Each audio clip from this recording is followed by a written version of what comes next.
بسم اللہ الرحمن الرحیم۔ معزز سامعین، السلام علیکم ورحمۃ اللہ وبرکاتہ۔ آج ہم ایک بہت ہی عام مسئلہ پر گفتگو کریں گے۔ اگر کسی کو دعائے قنوت یاد نہ ہو تو وہ وطروں کے اندر کون سی دعا پڑھے گا؟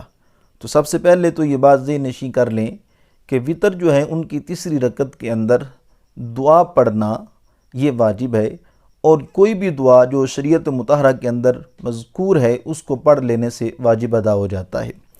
اور مسلمانوں کو چاہیے کہ بالخصوص جو آقا کریم علیہ السلام آپ کی رسالت اور اب تعالیٰ کی توحید کا اقرار کرتے ہیں، آقا کریم علیہ السلام کی ختم نبوت کا اقرار کرتے ہیں، ان کو چاہیے کہ دین کے اندر جو چیزیں ان پر لازم کی گئی ہیں ان کا علم حاصل کریں، ان چیزوں کو یاد کریں، ان مسائل کو سمجھیں تاکہ رب تعالیٰ کی بارگاہ کے اندر وہ سرخرو ہو سکیں۔ اور رہا یہ مسئلہ، اگر کسی کو دعائے قنوت نہ آتی ہو تو وہ کون سی دعا پڑھے، تو علامہ ابن عابدین شامی علیہ الرحمہ آپ نے اس بات کی اصرات کی ہے۔ آپ بیان فرماتے ہیں، الفاظ جو ہیں وَمَن لَا يُحْسِنُ الْقُنُوتَ يَقُولُ رَبَّنَا آتِنَا فِي الدُّنْيَا حَسَنَةً الآیہ۔ آپ بیان فرماتے ہیں کہ جس کو دعائے قنوت نہ آتی ہو تو وَرَبَّنَا آتِنَا فِي الدُّنْيَا حَسَنَةً وَفِي الْآخِرَةِ حَسَنَةً وَقِنَا عَذَابَ النَّارِ، اگر یہ پڑھ لے تو اس کی جو وطروں کی نماز ہے وہ کامل ہو جائے گی۔